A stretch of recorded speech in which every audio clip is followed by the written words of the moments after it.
नमस्कार, खबरों का पंचनामा देख रहे हैं आप। मैं हूं आपके साथ पूजा। हम लेकर आए हैं देश और दुनिया की 5 बड़ी खबरें, जिसपे चर्चा के लिए मेरे साथ स्टूडियो में मौजूद हैं कैपिटल टीवी के editor in chief doctor Manish Kumar. Doctor साहब, बहुत बहुत स्वागत है आपका। धन्यवाद। सबसे पहले नजर हेडलाइंस पर। नितिन नवीन की अध्यक्षता में बीजेपी की दूसरे दिन हुई बैठक, संगठन के विस्तार और चुनाव की तैयारियों पर जोर। बीजेपी की नवीन टीम से मिले पीएम मोदी, दिया गुरु मंत्र। राहुल गांधी के छात्रों की गूंज, कार्यक्रम पर उठे सवाल। राहुल गांधी ने मनुस्मृति के एक उदाहरण को बताया शर्मनाक, कहा महिलाओं पर लागू है कंट्रोल सिस्टम। कॉकरोच जनता पार्टी का केंद्र पर विश्वासघात का आरोप, फिर आंदोलन की चेतावनी। अभिजीत दीपके पर दर्ज एफआईआर, राजस्थान में सीजेपी का अल्टीमेटम खत्म। दिल्ली में पुलिस कर्मियों की लाठी डंडों से पिटाई, आंखों में डाला मिर्च पाउडर, 3 जवान घायल, कैमरे में कैद हुई पिटाई। पहलगाम हमले के मास्टरमाइंड हाफिज सईद पर एनआईए कसेगा शिकंजा, मुकदमा चलाने की बड़ी तैयारी, लाहौर में भेजा जाएगा समन। खबरों की शुरुआत में सबसे पहले बात बीजेपी की नवीन टीम की। पीएम नरेंद्र मोदी ने बीजेपी की नई बनी कार्यकारिणी के सभी सदस्यों से मुलाकात की है। बीजेपी मुख्यालय पहुंचे पीएम नरेंद्र मोदी के साथ इन लोगों का संवाद करीब 5 घंटे तक चला है। इस दौरान प्रधानमंत्री ने राष्ट्र टीम में शामिल सभी पदाधिकारियों से व्यक्तिगत बात की है, उनके करियर, अनुभव और कामकाज के तरीकों के बारे में जाना है। इस दौरान प्रधानमंत्री नरेंद्र मोदी सभी के अनुभवों को बड़े धीरज के साथ सुनते हुए भी देखे गए हैं। साथ ही आज लगातार दूसरे दिन बीजेपी की नवीन टीम की बैठक हुई है। नितिन नवीन की अध्यक्षता में दूसरे दिन संगठनात्मक बैठक में वरिष्ठ नेताओं और पदाधिकारियों ने संगठन के विस्तार और आगामी चुनाव की तैयारियों पर जोर दिया है। सर, आज लगातार दूसरे दिन बैठक हुई है, आज की बैठक में क्या हुआ और पीएम मोदी ने क्या कुछ गुरु मंत्र दिया है? देखिए, प्रधानमंत्री मोदी समय से आगे चलते हैं। उनको ये अच्छी तरीके से मालूम है कि आने वाला समय चुनौतीपूर्ण है। कारण सबसे बड़ी चुनौती अफवाह गैंग, वो भारतीय जनता पार्टी के तमाम अचीवमेंट्स, उनके काम, उनके प्रोजेक्ट्स, जनता से जुड़ाव, इन सब के ऊपर वो सोशल मीडिया के जरिए अफवाह फैला करके ऐसा हावी हो जाता है कि सरकार भी बैकफुट पे चली जाती है। This is first and foremost challenge. आप सही होते हुए भी गलत नजर आते हो, यह समस्या है।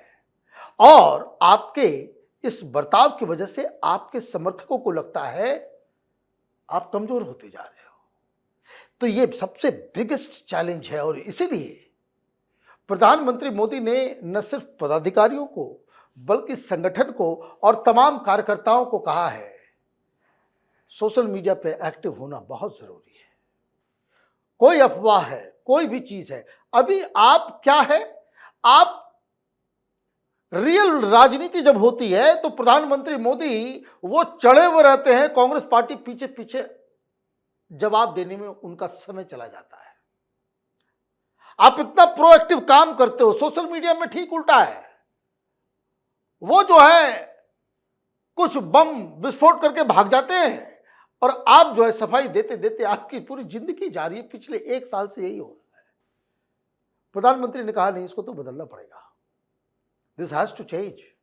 और बताया ये जा रहा है कि सोशल मीडिया की जो नई टीम बनी है, वो लोग बाकायदा इस चीज को लेकर के काफी गंभीर हैं और कोई नई स्ट्रेटजी के साथ सोशल मीडिया पे इस अफवाह गैंग को, ये जो तिलचट्टे आ गए हैं, ये आम आदमी पार्टी आ गई है, ये समाजवादी पार्टी है, ये कांग्रेस पार्टी का एक पूरा तंत्र अचानक से अफवाह जो फैला देता है। तो ये गुरु मंत्र मिला है प्रधानमंत्री मोदी जी से कि भाई इसको तो ठीक करना है। नितिन नवीन ने जो आज बैठक की, उस बैठक में बहुत क्लियर कट पंजाब को कैसे जीतना है, वो किसकी जिम्मेदारी कहां क्या दी जाएगी, वो उत्तर प्रदेश है, गोवा की तैयारी, गुजरात की तैयारी और अब तो हिमाचल प्रदेश के ऊपर भी चर्चा शुरू हो गई है। तो ये सारी चीजें अभी नए नए पदाधिकारियों के साथ बैठ के, हालांकि इसमें बहुत ऐसा कोई नहीं है इस पूरी टीम में जो कोई न्यू आप जिसको कह सकते हैं, सब मंझे हुए खिलाड़ी हैं इसलिए वहां ये लोग पहुंचे हैं। सब कार्यकर्ता ज्यादा हैं, नेता इसमें कोई नहीं है। तो मुझे लगता है कि भारतीय जनता पार्टी का एक नया प्रारूप अगले 15 दिन में वो देश की जनता के सामने जरूर आएगा। जी, तो टीम नितिन नवीन की मैराथन बैठक जारी है, तो दूसरी तरफ राहुल गांधी का मोदी सरकार पर हमला भी बरकरार है। महाराष्ट्र के पुणे में राहुल गांधी ने छात्रों की गूंज कार्यक्रम में छात्राओं की सुरक्षा और उनसे जुड़े मुद्दों को जोरदार तरीके से उठाया। उन्होंने मनुस्मृति के उस नियम को शर्मनाक बताया जिसमें महिलाओं को पुरुषों के अधीन रहने की बात कही गई है। उन्होंने कहा है कि मैं यहाँ मनुस्मृति का जिक्र करना चाहूंगा जो साफ साफ कहता है कि बचपन में लड़कियों को पिता, जवानी में पति और पति के मरने पर उससे पिता के अधीन होना चाहिए। महिलाओं को कभी स्वतंत्र नहीं होना चाहिए। ये शब्द शर्मनाक है। उन्होंने समाज के द्वारा महिलाओं को कंट्रोल करने की सोच को खतरनाक बताया। इसी बहाने उन्होंने बीजेपी की सरकारों पर भी हमला बोला। उन्होंने भारत की आधी आबादी के स्वावलंबन की वकालत की और उनकी अपनी पहचान बनाने पर जोर दिया है। राहुल के बयान और पुणे में हुए कार्यक्रम को लेकर देश में नई बहस भी छिड़ गई है। सर, कल क्या कुछ बोल गए राहुल गांधी, और ये जो छात्रों की गूंज कार्यक्रम था, ये क्या पेड था? पेड कैंपेन चलाया राहुल गांधी ने? मतलब अब एक क्रिश्चियन बताएगा कि हिंदू धर्म में महिलाओं की क्या स्थिति है। यही ये दुर्दिन आ गया है ना इस देश का। और वहां मौजूद हिंदू जो पैसे लेकर के भाड़े के टट्टू वहां पे जो थे वो तालियां पीट रहे हैं, और मीडिया सरकार पे बड़ा अटैक हो गया। अरे हिंदू धर्म पे अटैक कर रहा है। मनुस्मृति को क्या हम लोग अपने जीवन में पालन करते हैं? लेकिन ग्रंथ है तो ग्रंथ है। हलाला वो बड़ा अच्छा है ना राहुल गांधी? हलाला बड़ा अच्छा है। ट्रिपल तलाक जो है बड़ा अच्छा है।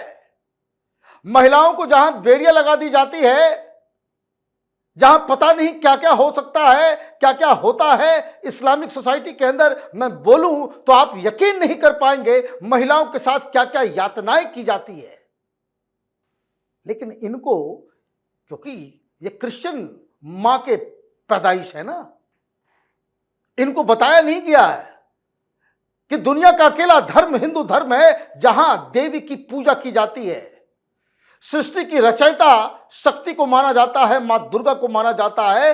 और सबसे ज्यादा जो एंशिएंट टेम्पल्स हैं, जो 51 शक्तिपीठ हैं, उसके बारे में राहुल गांधी को कोई आइडिया नहीं, क्योंकि बचपन से कभी हिंदू धर्म को तो माना नहीं। ये क्रिश्चियन बताएगा कि हिंदू धर्म में क्या समस्या है, और वहां ठिठोली कर रहे हैं सब लोग। हाथ देखिए, कोई सरकार के ऊपर हमला नहीं है। यह आदमी पथभ्रष्ट हो चुका है। यह प्रधानमंत्री मोदी को गालियां देने के लिए इस तरह के जलसे कर रहा है, पेड कैंपेन चला रहा है। नेहक उठा ले आया, आप समझ रहे हैं ना, 56 इंच, और ये इशारा कर रहा है कि चलो ताली बजाओ, ताली बजाओ। ये है आपकी राजनीति।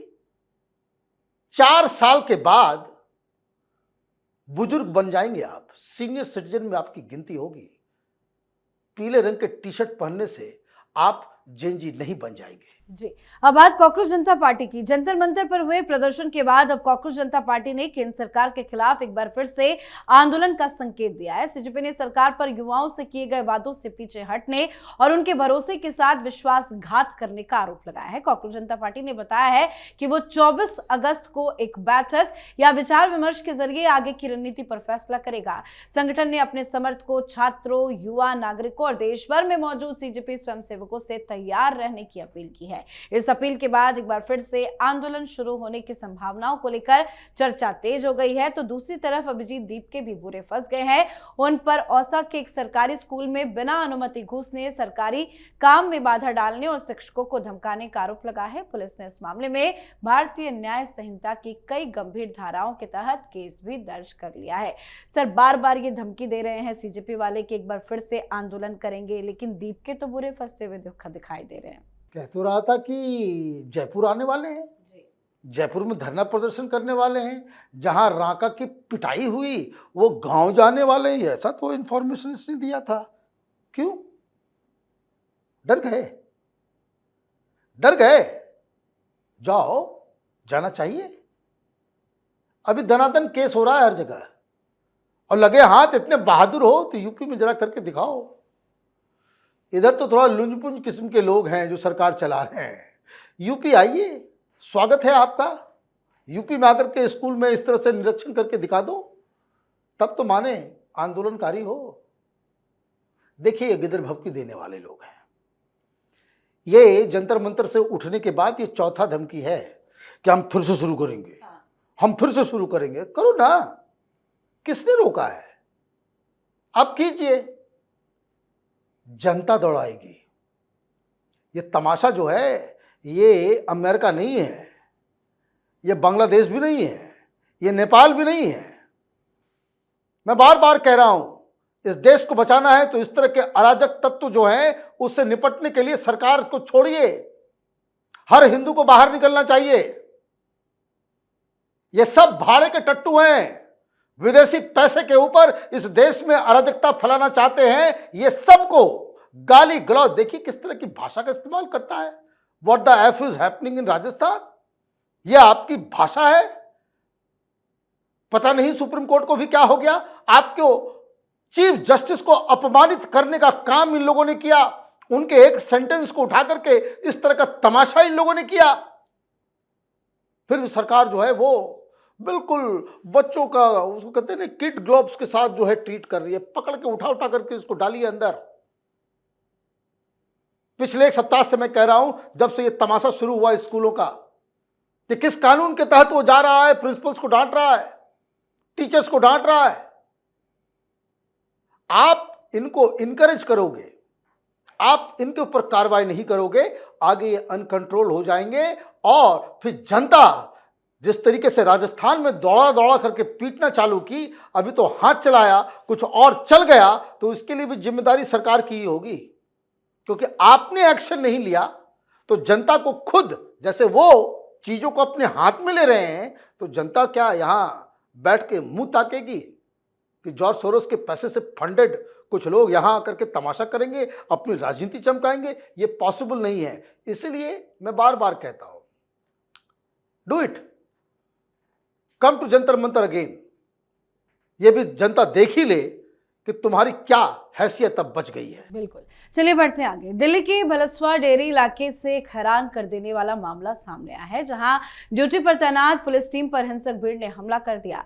ये घटना तब हुई जब पुलिसकर्मी रेगुलर पेट्रोलिंग कर रहे थे और चेकिंग के दौरान एक गाड़ी को जब्त की। भीड़ की तरफ से पुलिसकर्मियों पर मिर्च पाउडर फेंका गया और ईंट डंडों से हमला भी किया गया। पुलिस की पिटाई का वीडियो भी सामने आया। इस घटना में 3 पुलिस अधिकारी घायल हुए हैं।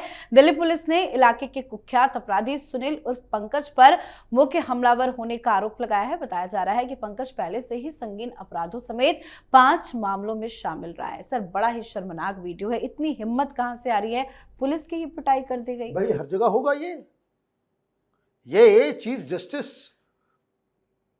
सूर्यकांत साहब को जवाब देना चाहिए,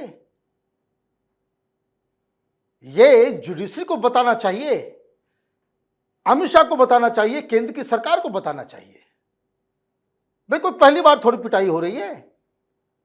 इन लोगों ने वो किया जो उन्होंने टीवी पे देखा, इन लोगों ने वही किया जो टीवी पे देखा। इन्होंने देखा कैसे किसान आंदोलन के नाम पे 60 पुलिस वालों को जो है मार मार करके हॉस्पिटलाइज कर दिया। आपने कुछ नहीं किया। कोई गिरफ्तार हुआ, कोई जेल गया? क्यों? अब अभी पिटाई हो रही, वीडियो आ रहा है तो लोग बोल रहे हो ये तो बड़ा शर्मनाक है। शर्मनाक क्यों है? शर्मनाक तो शर्म आनी चाहिए देश चलाने वालों को। भाई आपकी वजह से हो रहा है, ये हिम्मत उसी वजह से आई है। ये शाहीन बाग का जो के बाद जो रॉइट हुआ, वो क्या हुआ? यमुना विहार में सबसे पहले पुलिस वाले को ही मारा, पुलिस वाले को ही मारा। क्या आईपीएस ऑफिसर, उसकी जान बची, वो हॉस्पिटल में था। किसान आंदोलन में पिटाई हुई। ये तिलचट्टे जो आए, कॉकरोच वाले, आप कह रहे हो 250 पुलिस वाले जो है वो घायल हो गए। भाई क्यों घायल हो गए? मरने के लिए, पिटने के लिए भेज दिया। इस बार तो एफआईआर भी हुआ, पहले तो एफआईआर भी नहीं हुआ था। इस बार पुलिस वाले के परिवार वाले आ गए, उन्होंने कहा कि मेरे भाई को मारा, मेरे पिता को मारा। तब जाकर के थोड़ी शर्म आई है। तब सुप्रीम कोर्ट ने कहा नहीं, हम इस एस्पेक्ट को भी देखेंगे। जब आप इस तरह का काम करोगे तो पुलिस वाले पीटेंगे ही। उनको मालूम है पुलिस को पीट तो कुछ नहीं होने वाला इस देश में। तो ये जो स्टेट, उसकी साख, एजेंसियों की साख और वर्दी की इज्जत, वो बर्बाद हो रही है गंदी राजनीति और घटिया जुडिशियल सिस्टम की वजह से। जी, अब बात आज की आखिरी खबर की। एनआईए ने पहलगाम आतंकी हमले के मामले में मास्टरमाइंड और लश्कर-ए-तैयबा के प्रमुख हाफिज सईद के खिलाफ कानूनी कार्रवाई को आगे बढ़ाने की तैयारी कर ली है। जम्मू की एनआईए कोर्ट से गैर जमानती वारंट जारी होने के बाद अब भारत की कोशिश है कि लाहौर में मौजूद हाफिज सईद को कोर्ट के समन की तालीम कराई जाए। एनआईए के मुताबिक जम्मू की विशेष एनआईए कोर्ट की ओर से हाफिज सईद के खिलाफ गैर जमानती वारंट जारी होने के बाद अब उसे समन भेजने की प्रक्रिया शुरू की जा रही है। यह समन कूटनीतिक माध्यम से विदेश मंत्रालय के जरिए पाकिस्तान के लाहौर में सर्व कराने की कोशिश है। एनआईए ने जुलाई 2026 में कोर्ट में दाखिल अपनी सप्लीमेंट्री चार्जशीट में हाफिज सईद को पहलगाम आतंकी हमले की साजिश का मास्टरमाइंड बताया है। सर, कितना बड़ा मूव है ये एनआईए? देखिए, it's a very tactical move in a sense. NIA जो संगठन बनाई गई, जब एनआईए बनाई जा रही थी तब ये तय हुआ था कि उस तरह के केसेस होते हैं जो इंटरनेशनल रेमिफिकेशन जिसका होता है, जैसे कोई यहाँ पे किया और बांग्लादेश भाग गया, तो वो कैसे जांच हो, किस क्राइटेरिया के तहत, तो अगर उसको समन किया जाए तो कैसे किया जाए, उसके लिए हमारे पास एजेंसी होनी चाहिए। एक ऐसी एंटी टेरर, एंटी ड्रग, उस तरह का जो इंटरनेशनल क्राइम्स जिस तरह के होते हैं क्रॉस बॉर्डर और अक्रॉस नेशंस, उसको टैकल करने के लिए एनआईए बनाई गई और इनका लिंक जो है दुनिया भर के तमाम एजेंसियों के साथ है। अब हाईकोर्ट के ऑर्डर के बाद ये पाकिस्तानी किस शहबाज शरीफ हो या पाकिस्तान की सरकार में कोई भी हो, उसका ये आका है, बाप है इनका, ये उनको कुछ नहीं होता। वो जेल में रखा जाता है कि जब ऐसा लगता है कि भाई कोई धुरंधर पहुंच न जाए, मरा ना जाए, तो इन लोगों को जेल में डाल दिया जाता है। अदरवाइज अगर जलसा करना होता है तो पाकिस्तान की सरकार हाफिज सईद को, इस यूएन डेजिग्नेटेड टेररिस्ट को, बाकायदा स्पेशल ट्रेन चलवाती है कि ताकि लाहौर से लोग जो है उस जगह पे जा सके। ये है उसकी ताकत। तो ये जो अचानक से ये जो मूव हुआ है कि उसको समन भेजा जाएगा, इससे 3 फायदे होंगे। पहला ये साबित होगा कि एक डेजिग्नेटेड टेररिस्ट वो पाकिस्तान की सरकार की पनाह में है। 1 कि पाकिस्तान आतंकवादियों को संरक्षण देता है, अपने यहाँ पालता पोसता है, ठीक जैसे ओसामा बिन लादेन था, वहाँ अल जवाहिरी वहाँ पे छुपा हुआ था। तो ये एक बड़ा फायदा आप इंटरनेशनल कम्युनिटी को बता सकेंगे। दूसरी चीज, आप ये भी दबाव डाल सकते हैं कि जब ये कहें कि भाई क्यों डैम को बंद कर दिया, इंडस वाटर जो है वो क्यों ट्रीटी को जो है एबेंस में आपने डाल दिया, तो हम कह सकेंगे भाई आप सही दो, उसके बाद बात करेंगे। और नंबर 3, पूरी दुनिया में खास करके एफएटीएफ जो वहां पैसे, लोन, बाकी चीजों को देखती है, उस जगह पे इस समन को ले जाकर के आप पाकिस्तानियों को बाकायदा अंडर प्रेशर डाल सकते हैं कि एफएटीएफ की मीटिंग में ये कहा जाए कि बस इस समन के ऊपर तामील की जाए, टेररिस्ट आपके यहां है, उसको आपको देने में क्या प्रॉब्लम है। मना करेगा तो जाएगा और देगा, तब तो हिंदुस्तान की बहुत बड़ी जीत हो जाएगी। जी, बहुत बहुत धन्यवाद सर बातचीत के लिए। धन्यवाद। तो खबरों का पंचनामा में आज के लिए फिलहाल इतना ही। देश विदेश की बाकी खबरों और उनकी सटीक एनालिसिस के लिए देखते रहिए कैपिटल टीवी। हमें लाइक कीजिए, शेयर कीजिए और कैपिटल टीवी को सब्सक्राइब कीजिए। नमस्कार।